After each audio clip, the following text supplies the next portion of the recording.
ಪ್ರೇಯಸಿ ಜೊತೆಗೆ ಅನೈತಿಕ ಸಂಬಂಧ ಇಟ್ಕೊಂಡವನ ಬೆತ್ತಲೆ ಮಾಡಿ ಬರ್ಬರ ಹತ್ಯೆ. ಪ್ರೇಯಸಿ ಮುಂದೆ ಬೆತ್ತಲೆ ಮಾಡಿ ಹತ್ಯೆ ಮಾಡಿ ಪರಾರಿಯಾಗಿದ್ದವ 2.5 ತಿಂಗಳ ಬಳಿಕ ಅಂದರ್. ಬೆಳಗಾವಿ ಜಿಲ್ಲೆಯ ಗೋಕಾಕ್ ತಾಲೂಕಿನ ಘಟಪ್ರಭಾದಲ್ಲಿ ನಡೆದಿದ್ದ ಘಟನೆ. ಅಥಣಿ ತಾಲೂಕಿನ ಮಹೇಶ್ವಾಡಿ ಗ್ರಾಮದ ತುಕಾರಾಮ್ ಶಿಂಘೆ ಕೊಲೆಯಾಗಿದ್ದ ಯುವಕ. ಅಕ್ಟೋಬರ್ 22ರಂದು ನಡೆದಿದ್ದ ತುಕಾರಾಮ್ ಕೊಲೆ ಪ್ರಕರಣ ಭೇದಿಸಿದ್ದ ಪೊಲೀಸರು. ಒಂದು ಕೊಲೆ ಬೆನ್ನತ್ತಿದ ಪೊಲೀಸರಿಗೆ ಸಿಕ್ಕಿದ್ದು ಡಬಲ್ ಮರ್ಡರ್ ಆರೋಪಿ. ಕೊಲೆಗೂ ಮುನ್ನ ತುಕಾರಾಮ್ ಜೊತೆಗೆ ಆರೋಪಿ ಹೋಗ್ತಿರುವ ದೃಶ್ಯ ಸಿಸಿ ಕ್ಯಾಮೆರಾದಲ್ಲಿ ಸೆರೆ.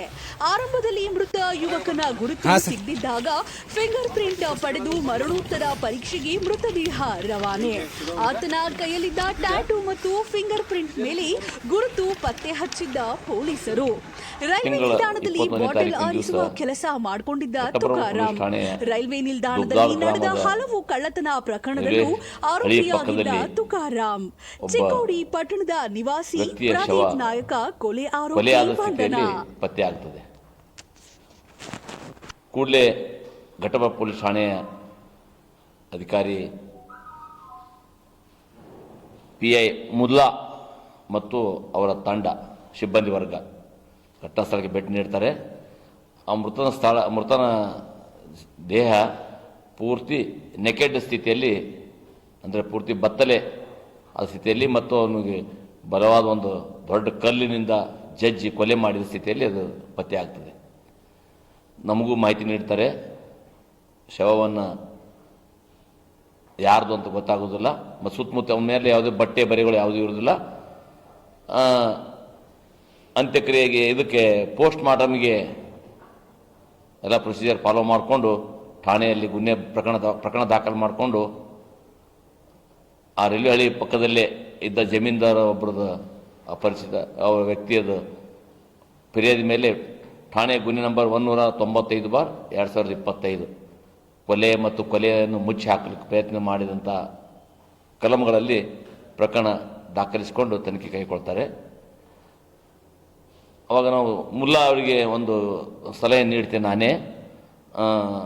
ಆ ವ್ಯಕ್ತಿ ಅಪರಿಚಿತ ವ್ಯಕ್ತಿಯಾಗಿರೋದ್ರಿಂದ ನಮ್ಮಲ್ಲಿ ಒಂದು ಪ್ರೊಸೀಜರ್ ಏನಿದೆ ಅಂದರೆ, ಯಾವುದೇ ವ್ಯಕ್ತಿ ಅಪರಿಚಿತ ವ್ಯಕ್ತಿ ಇದು ಎಲ್ಲಿಯಾದರೂ ಸುಳಿವು ಸಿಗಬೇಕು ಮತ್ತು ಅವನ ಮುಂದೆ ಪತ್ತೆ ಆಗಬೇಕಾದ್ರೆ ಸರಳವಾದ ಮಾರ್ಗ ಅಂದರೆ ಅವನ ಫಿಂಗರ್ ಪ್ರಿಂಟ್ಗಳನ್ನು ತೆಗೆದುಕೊಳ್ಳೋದು. ಫಿಂಗರ್ ಪ್ರಿಂಟ್ ಅಥವಾ ಆ ಮೃತ ವ್ಯಕ್ತಿಯ ಫಿಂಗರ್ ಪ್ರಿಂಟ್ ತಗೊಂಡು ನಾವು ಇಟ್ಕೋತೀವಿ. ಅದನ್ನು ಟ್ಯಾಲಿ ಮಾಡಲಿಕ್ಕೆ ನಮ್ಮ ಫಿಂಗರ್ ಪ್ರಿಂಟ್ ಬ್ಯೂರೋಗೆ ಕಳಿಸ್ಕೊಡ್ತೀವಿ. ಮುಂದೆ ಆ ಫಿಂಗರ್ ಪ್ರಿಂಟ್ ಇವರು ನಮ್ಮ ಆ ವ್ಯಕ್ತಿ ಮೇಲೆ ಇದ್ದಂಥ ಚಿಹ್ನೆಗಳು, ಅಂದರೆ ಟ್ಯಾಟೂ ಮಾರ್ಕ್ ಇರ್ತವೆ. ಅವನ ಮೇಲೆ ಒಂದು ಬಲಗೈ ಮೇಲೆ ಒಂದು S ಮಾರ್ಕ್ ಇರ್ತದೆ, ಒಂದು ತ್ರಿಶೂಲ್ದ ಮಾರ್ಕ್ ಇರ್ತದೆ, ಮತ್ತು ಅವನ ಮೇಲೆ ಒಂದು ಕನ್ನಡದಲ್ಲಿ ಬರೆದಂಥ ಒಂದು ಅಕ್ಷರದ ಇದೆಲ್ಲ ಇರ್ತವೆ, ಅವು ಟ್ಯಾಟೂ ಮಾರ್ಕ್ ಇರ್ತವೆ. ಅದನ್ನ ಇಟ್ಕೊಂಡು ನಾವೆಲ್ಲ ಹುಡುಕಾಡ್ತಿದ್ದಾಗ ಕೂಡಲೇ ನಮ್ಮ ಫಿಂಗರ್ ಪ್ರಿಂಟ್ ಬ್ಯೂರೋದಿಂದ ಒಂದು ಮಾಹಿತಿ ಬರ್ತದೆ. ಈ ಮೃತ ವ್ಯಕ್ತಿ ಒಬ್ಬ ಕಳ್ಳತನ ಪ್ರಕರಣದಲ್ಲಿ ಹುಬ್ಬಳ್ಳಿ ರೈಲ್ವೆ ಪೊಲೀಸಲ್ಲಿ ದಸ್ಕಿರಿ ಆಗಿದ್ದ. ಅವನ ಫಿಂಗರ್ ಪ್ರಿಂಟ್ ಜೊತೆ ಹೋಲಿಕೆ ಆಗಿದೆ. ಈ ವ್ಯಕ್ತಿ ಹೆಸರು ತುಕಾರಾಮ್ ಬಸಪ್ಪ ಸಿಂಗೆ. ಇವು ನೇಟಿವ್ ಬಂದು ಅಥಣಿ ತಾಲೂಕು ಮಹೇಶ್ವಾಡಿಗಿ ಅಂತ ಅವರು ಮಾಹಿತಿ ನೀಡ್ತಾರೆ. ನಾವು ಮೃತನ ಫೋಟೋ ಜೊತೆ ಹೋಲಿಕೆ ಮಾಡಿ ನಾವು ಅಥಣಿ ತಾಲೂಕಿನ ಮಹೇಶ್ವಾಡಿ ಗ್ರಾಮಕ್ಕೆ ಭೇಟಿ ನೀಡಿ ಆ ವ್ಯಕ್ತಿಯ ಮನೆಯಲ್ಲಿ ವಿಚಾರ ಮಾಡಿದಾಗ, ಹೌದು ಈತ ತುಕಾರಾಮ್ ಬಸಪ್ಪ ಸಿಂಗೆ, ಅವನ ವಯಸ್ಸು 32 ವರ್ಷ, ಇವನು ಮನೆ ಬಿಟ್ಟು ಹೋಗಿದ್ದಾನೆ ಮತ್ತು ಇವನು ಹುಟ್ಟಿ ಬೆಳೆದು ಇದೇ ಊರಿನ ಆದರೂ ಸಹಿತ ಹುಟ್ಟಿ ಎಲ್ಲ ಬೆಳೆದದ್ದು ಅವ್ರ ಮಾವನ ಮನೆ ರಾಯಬಾಗ್ ತಾಲೂಕಿನ ಬೊಮ್ಮನಾಳ ಗ್ರಾಮದಲ್ಲಿ, ಅಲ್ಲೇ ಶಾಲೆ ಕಲಿತು ಅಲ್ಲೇ ಬಿಟ್ಟು ಬೆಳೆದಿದ್ದಾನೆ. ಈಗ ರೈಲ್ವೆದಲ್ಲಿ ಅಲ್ಲಿ ಇಲ್ಲಿ ತಿರುಗಾಡ್ಕೊಂಡು ಇರ್ತಾನೆ ಅಂತ ನಮಗೆ ಮಾಹಿತಿ ಗೊತ್ತಾಗ್ತದೆ. ಇದ್ರ ಮೇಲೆ ಆಧಾರದ ಮೇಲೆ ರೈಲ್ವೆ ಹಳಿಗೆ ಹೋಗ್ಬಿಟ್ಟು ನಾವೆಲ್ಲ ವಿಚಾರ ಮಾಡಿದಾಗ ಮತ್ತು ಅವನ ಫೋಟೋಗಳನ್ನೆಲ್ಲ ಅಲ್ಲಿ ನಾವು ಕಲೆಕ್ಟ್ ಮಾಡ್ತೀವಿ. ಆ ಫೋಟೋ ಆಧಾರದ ಮೇಲೆ ಘಟಪ್ರಭಾದಲ್ಲಿ ಎಲ್ಲಿಯಾದರೂ ಒಂದು ಫೋಟೋ ಹಾಯ್ದಾಡೋದು ತಿರುಗಾಡೋದು ಇದೆ ಅನ್ನೋದು ನೋಡಿದಾಗ ಘಟಪ್ರಭಾ ವೈನ್ ಶಾಪದಲ್ಲಿ ಆತ ಸೆರೆ ಕೊಡಲಿಕ್ಕೆ ಆ ಕೊಲೆ ಆದ ಹಿಂದಿನ ದಿವಸ ಸಾಯಂಕಾಲ ಸೆರೆ ಕೊಡಲಿಕ್ಕೆ ಬಂದಿರ್ತಾನೆ ಒಂದು ವೈನ್ ಶಾಪಿಗೆ. ಅವನ ಜೊತೆ ಇನ್ನೊಬ್ಬ ವ್ಯಕ್ತಿ ಇರ್ತಾನೆ. ಆ ಫುಟೇಜ್ಗಳನ್ನು ನೋಡಿದಾಗ ಆ ವ್ಯಕ್ತಿ ಯಾರು ಅಂತ ನಾವು ಪರಿಶೀಲನೆ ಮಾಡ್ಕೊಂತ ಹೋದಾಗ ಆ ವ್ಯಕ್ತಿಯನ್ನು ನಾವು ಪರಿಶೀಲನೆ ಮಾಡಬೇಕು ಅಂತ ಮಾಡಿದಾಗ ಎಲ್ಲ ರೈಲ್ವೆ ಸ್ಟೇಷನ್ಗಳಲ್ಲಿ ರೈಲ್ವೆ ಸ್ಟೇಷನ್ನಲ್ಲಿ ಅಪೆಂಡರ್ ಮಾಡ್ತಿದ್ದ ಮೃತ ವ್ಯಕ್ತಿ ಅಂದರೆ ಅವನ ಸಹಚರನು ಅವನು ಅದೇ ವ್ಯಕ್ತಿ ಇರ್ಬೋದು ಅಂತೇಳಿ ನಾವು ಎಲ್ಲ ರೈಲ್ವೆ ಸ್ಟೇಷನ್ಗಳಲ್ಲಿ ನಾವು ಮಿರಜ್, ಹುಬ್ಬಳ್ಳಿ, ಧಾರವಾಡ ಮತ್ತು ಈ ಕಡೆ ಗೋವಾ, ಪೂನಾ ಕಡೆ ಎಲ್ಲ ವಿಚಾರ ಮಾಡಿದಾಗ ಮಿರಜ್ದಲ್ಲಿ ಒಬ್ಬ ವ್ಯಕ್ತಿ ಆರಿಫ್ ಅನ್ನೋ ಅವನು ರೈಲ್ವೆದಲ್ಲಿ ಈ ಬಾಟ್ಲಿ ಆಯೋದು, ಈ ಪ್ಲಾಸ್ಟಿಕ್ ಆಯೋದು ಕೆಲಸ ಮಾಡುವಂಥ ಒಬ್ಬ ಆರಿಫ್ ವ್ಯಕ್ತಿ ಸಿಗ್ತಾನೆ.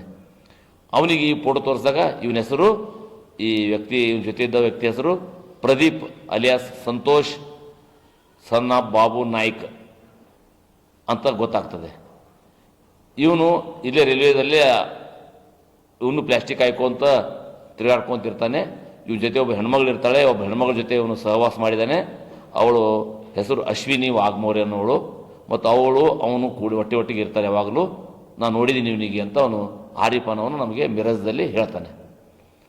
ಅವನು ಒಂದೇ ಕಡೆ ಇರಲಾರ್ದಂಥ ಈ ವ್ಯಕ್ತಿ ಯಾರೋ ಈ ಪ್ರದೀಪ್ ಬಾಬು ನಾಯ್ಕ್, ಪ್ರದೀಪ್ ಅಲಿಯಾಸ್ ಸಂತೋಷ್ ಬಾಬು ನಾಯ್ಕ್ ಇರೋದಲ್ಲ, ಇವು ಒಂದೇ ಕಡೆ ಇರೋದಿಲ್ಲ. ಈ ಕಡೆ ಗೋವಾ ಕಡೆ ಹೋಗ್ತಾನೆ, ಪೂನಾ ಕಡೆ ಹೋಗ್ತಾನೆ, ಮಿರಜ್ ಕಡೆ ಹೋಗ್ತಾನೆ, ಆಮೇಲೆ ಹುಬ್ಳಿ ಧಾರವಾಡ ಕಡೆ ತಿರುಗಾಡ್ತಾನೆ, ರೈಲ್ವೆದಲ್ಲೇ ತಿರುಗಾಡ್ತಾನೆ ಇವನು ಅಂದ ಗೊತ್ತಾಗ್ಬಿಡ್ತಾ ಒಂದು. ಆವಾಗ ಇವು ನೇಟಿವ್ ಯಾವುದು ಅಂತ ನಾವು ಪತ್ತೆ ಮಾಡಿದಾಗ ಅವನು ನಮ್ಮ ಚಿಕ್ಕೋಡಿ ತಾಲೂಕಿನ ಶಮ್ನೆವಾಡಿ ಗ್ರಾಮದವನು ಅಂತ ಗೊತ್ತಾಗ್ತದೆ. ಅವನ ವಯಸ್ಸು 35 ವರ್ಷ. ಅವನು ಮದುವೆ ಆಗಿಲ್ಲ, ಬಟ್ ಆ ಹೆಣ್ಮಗಳ ಜೊತೆ ಸಹವಾಸ ಮಾಡ್ಕೊಂಡು ಹೆಣ್ಮಗಳ ಜೊತೆ ಇರ್ತಾನ ಅಂತ ಗೊತ್ತಾಗ್ತದೆ. ಅವನ ಬಗ್ಗೆ ಮಾಹಿತಿ ನೀಡ್ಲಿಕ್ಕೆ ಮತ್ತು ಎಲ್ಲಿ ಕಂಡ್ರೆ ತಿಳಿಸ್ಲಿಕ್ಕೆ ಅವನಿಗೊಂದು ವ್ಯವಸ್ಥೆ ಮಾಡಿ ಮತ್ತು ಅವನಿಗೊಂದು ಸ್ವಲ್ಪ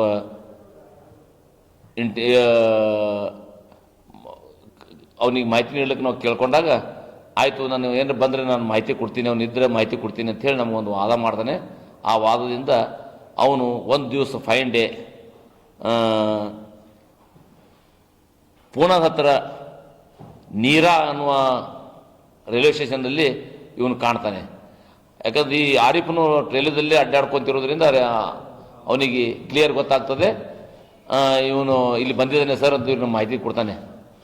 ಅವನ ಜೊತೆನೇ ಇರ್ತಾನೆ. ನೀರಪ್ಪ, ನಾವು ಬರ್ತಾ ಇದ್ದೀವಿ ಅಂತ ಹೇಳ್ಕೊಂಡು ಅವನಿಗೆ ನಾವು ಮಾಹಿತಿ, ನಮ್ಮ ಪೊಲೀಸ್ ತಂಡ ಘಟಪ್ರಭಾ ಇನ್ಸ್ಪೆಕ್ಟರ್ ಮುಲ್ಲಾ ಅವರು ಮತ್ತು ಅವ್ರ ಸಿಬ್ಬಂದಿ ವರ್ಗ ತೊಗೊಂಡು ಆ ನೀರಾ ಅನ್ನುವ ಗ್ರಾಮಕ್ಕೆ ಅಂದರೆ ರೈಲ್ವೆ ಸ್ಟೇಷನ್ಗೆ ಹೋಗ್ತಿದ್ದಂಗೆ ಅವನು ಅಲ್ಲಿಂದ ರೈಲ್ವೆ ಸ್ಟೇಷನ್ ಇಳಿದು ತಪ್ಪಿಸ್ಕೊಂಡು ಓಡಿ ಹೋಗ್ತಾನೆ. ಓಡಿ ಹೋಗ್ಕೊಳ್ಳೇ ಅಲ್ಲಿ ಆ ನೀರಲ್ಲಿ ಒಂದು ರೈಲ್ವೆ ಸ್ಟೇಷನ್ OP ಇರ್ತದೆ, ಔಟ್ಪೋಸ್ಟ್. ಆ ಔಟ್ಪೋಸ್ಟ್ ಮಹಾರಾಷ್ಟ್ರದ ಔಟ್ಪೋಸ್ಟ್ಗೆ ಅಲ್ಲಿ ನಾವು ಕಾಂಟ್ಯಾಕ್ಟ್ ಮಾಡಿ ಆ ಪೊಲೀಸರಿಗೆ ನಮ್ಗೆ ಇವನು ಮಾಹಿತಿ ಒಂದು ಫೋಟೋ ಕೊಟ್ಟಾಗ ಅವನು ಅಲ್ಲೇ ಅವರು ಹಿಡ್ಕೊಂಡ್ಬಿಡ್ತಾರೆ. ಅವನಿಗೆ ಆ ಔಟ್ಪೋಸ್ಟ್ ಪೊಲೀಸರು ಇರ್ತಾರೆ ನೀರಾ ರೈಲ್ವೆ ಸ್ಟೇಷನಲ್ಲಿ, ಆ ಪೊಲೀಸ್ ಹಿಡ್ಕೊಂಡು ಅವನಿಗೆ ನಮಗೆ ಹ್ಯಾಂಡ್ ಓವರ್ ಮಾಡ್ತಾರೆ. ಆವಾಗ ನಮ್ಮ ಪೊಲೀಸ್ ಹೋದ ಕೂಡಲೇ ನಮ್ಗೆ ಹ್ಯಾಂಡ್ ಓವರ್ ಮಾಡ್ತಾರೆ. ಅವನಿಗೆ ತಂದು ನಾವು ಎನ್ಕ್ವೈರಿ ಮಾಡಿದಾಗ ಹೌದು, ನಾನು ಅವನಿಗೆ ಕೊಲೆ ಮಾಡೋದು ನಿಜ. ಆವತ್ತಿನ ದಿವಸ ನಾನು ಮತ್ತು ಅವಳು ಯಾರು ಆರಿಫ, ಇದು ಅಶ್ವಿನಿ ಇಬ್ಬರು ಒಟ್ಟಿಗೆ ಬಂದಿದ್ದೀವಿ. ನಮಗೆ ಇವನು ಮೋಸ ಮಾಡಿ ನಾನು ಇಟ್ಕೊಂಡಂಥ ಹೆಣ್ಮಗಳ ಜೊತೆ ಇವನು ಅನ್ಯ ಸಂಪರ್ಕ ಬೆಳೆಸಿದ. ಅದು ನೋಡಿ ನಾನು ಅವನಿಗೆ ಕೊಲೆ ಮಾಡಿದ್ದೀನಿ ಅಂತ ಒಪ್ಕೊಂಡ್ಬಿಡ್ತಾನೆ. ಅದು ಇಲ್ಲಿಗೆಲ್ಲ ಕಾಂಟ್ಯಾಕ್ಟ್ ಇರೋದ್ರಿಂದ ಅದು ಕೊಲೆ ಆಗಿದೆ ಅಂತ ನಮಗೆ ಒಪ್ಕೊಂಡ್ಬಿಡ್ತಾನೆ. ಡೀಪಾಗಿ ಇನ್ನೂ ಅವನಿಗೆ ಎನ್ಕ್ವೈರಿ ಮಾಡಿದಾಗ, ವಿಚಾರಣೆ ಒಳಪಡಿಸಿದಾಗ ಅವನು ಇನ್ನೊಂದು ವಿಷಯ ಡಿಸ್ಕ್ಲೋಸ್ ಮಾಡ್ತಾನೆ. 2022ರಲ್ಲಿ ಹುಬ್ಬಳ್ಳಿ ರೈಲ್ವೆ ಪೊಲೀಸರು ಒಂದು ಪ್ರಕರಣ ದಾಖಲಿಸ್ಕೊಂಡಿರ್ತಾರೆ. ಅದು ಕ್ರೈಮ್ ನಂಬರ್ 64/22. ಅದರಲ್ಲಿ 302-201 ಆಗಿರ್ತದೆ. ಅದರಲ್ಲಿನೂ ಕೊಲೆ ಮಾಡಿ ಒಂದು ಕೊಲೆ ಮುಚ್ಚಿ ಹಾಕಿರ್ತಾನೆ. ಆ ಕೊಲೆಯಾದ ವ್ಯಕ್ತಿ ಅದರಲ್ಲಿಂದ ಬುಲ್ಲಿ ಮಹಾದೇವ ಅಂತ ಒಬ್ಬ ವ್ಯಕ್ತಿ. ಆ ಬುಲ್ಲಿ ಮಹಾದೇವನು ಕೇಶವಾಪುರದ ನಿವಾಸಿ. ಅವನು ಇದು ರೈಲ್ವೆದಲ್ಲೇ ಇದೇ ಥರ ಇವನ ಥರನೇ ಪ್ಲಾಸ್ಟಿಕ್ ಆರಿಸೋದು, ಅಲ್ಲಿ ಅಲೆಮಾರಿ ಆಗಿ ತಿರುಗಾಡುವಂಥ ವ್ಯಕ್ತಿ. ಅವರೆಲ್ಲ ಸಹಚಾರ ಇರ್ತಾರೆ. ಯಾವುದೋ ಕಾರಣಕ್ಕಾಗಿ ಅವನಲ್ಲಿ ವೈಮನಸ್ಸಾಗಿ ಅವನು ಕೊಲೆ ಮಾಡಿ ಗಟ್ಟರದಲ್ಲಿ ಹಾಕಿರ್ತಾನೆ. ಆ ಗಟ್ಟರದಲ್ಲಿ ಹಾಕಿದಾಗ ಅವರು ಪೊಲೀಸರು ಅದನ್ನು ಅಪರಿಚಿತ ಶವ ಅಂತೇಳಿ ಪತ್ತೆ ಮಾಡಿ ಆ ಶವವನ್ನು ಯಾರ್ದೊಂದು ಗೊತ್ತಾಗಲಾರ್ದೆ ಆ ಪ್ರಕರಣ ದಾಖಲಿಸ್ಕೊಂಡು ನಂತರ ಅದನ್ನು ಸೀಪ್ ಮಾಡಿರ್ತಾರೆ. ನಾಪತ್ತೆ ಅಂತ ಪ್ರಕರಣ ಮುಚ್ಚಿ ಹಾಕಿರ್ತಾರೆ. ಅದು ಹುಬ್ಬಳ್ಳಿ ಪೊಲೀಸರು. ಈತ ಆ ಕೊಲೆ ನಾನು ಮಾಡಿದ್ದೀನಿ ಅಂತ ನಮ್ಮಲ್ಲಿ ಒಪ್ಕೊಂಡು ನಮಗೆ ಹೇಳಿಕೆ ನೀಡೋದ್ರೊಳಗೆ ನಾವು ಹುಬ್ಬಳ್ಳಿ ರೈಲ್ವೆ ಪೊಲೀಸರಿಗೆ ಕಾಂಟ್ಯಾಕ್ಟ್ ಮಾಡಿದಾಗ ಹೌದು, ಈ ಪ್ರಕರಣ ನಮ್ಮಲ್ಲಿ ದಾಖಲಾಗಿದೆ, ಈ ವ್ಯಕ್ತಿ ಇದು ಅಪರಿಚಿತ ವ್ಯಕ್ತಿ ನಮ್ಮಲ್ಲಿ ಸಿಕ್ಕಿದ್ದ, ಅವನು ನಾವು ಕೇಸ್ ದಾಖಲೆ ಮಾಡ್ಕೊಂಡು ಪತ್ತೆ ಆಗಲಾರ್ದಕ್ಕೆ ನಾವು ನಾಪತ್ತೆ ಎಂದು ನಾವು ಕ್ಲೋಸ್ ಮಾಡಿದ್ದೀವಿ ಅಂದಾಗ ನಾವು ಅವನಿಗೆ ಎಲ್ಲ ಮಾಹಿತಿ ಕೊಟ್ಟು ಕೂಡಲೇ ರೈಲ್ವೆ ಪೊಲೀಸರು ಬಂದು ನಮ್ಮ ಮುಂದಿನ ಅವ್ರದ್ದು ನಾವು ತಮ್ಮ ಪ್ರಕರಣದಲ್ಲೂ ಇವನಿಗೆ ಪೊಲೀಸ್ ಕಸ್ಟಡಿ ತೊಗೊಂಡು ಆ ಪ್ರಕರಣವನ್ನು ಬೆಳಕಿಗೆ ಚೆಲ್ಲಕ್ಕೆ ಕಾರಣ ಆಯಿತು. ಈ ರೀತಿ ಘಟಪ್ರಭಾ ಪೊಲೀಸ್ ಠಾಣೆಯ ಒಂದು ಪ್ರಕರಣ ಮರ್ಡರ್ ಕೊಲೆ ಪ್ರಕರಣ ಮತ್ತು ಹುಬ್ಬಳ್ಳಿಯ ಇನ್ನೊಂದು ಕೊಲೆ ಪ್ರಕರಣ ಈತನಿಂದ ಈ ಆರೋಪಿ ಪ್ರದೀಪ್ ಅಲಿಯಾಸ್ ಸಂತೋಷ್ ಬಾಬು ನಾಯ್ಕ್ ಇವನು ಮಾಡಿದ್ದನ್ನು ನಾವು ಪತ್ತೆ ಮಾಡಲಿಕ್ಕೆ ನಮ್ಮ ಘಟಪ್ರಭಾ ಪೊಲೀಸ್ ಇನ್ಸ್ಪೆಕ್ಟರ್ ಮುಲ್ಲಾ ಮತ್ತು ಅವರ ತಂಡ ಸಿಬ್ಬಂದಿ ವರ್ಗ ತುಂಬ ಚಾಕಚಕ್ಯದಿಂದ ಕೆಲಸ ಮಾಡೋದ್ರಿಂದ ಸಾಧ್ಯ ಆಯಿತು ಅಂತ ನಾನು ತಿಳಿಸ್ಲಿಕ್ಕೆ ಬಯಸ್ತೇನೆ. Thank you.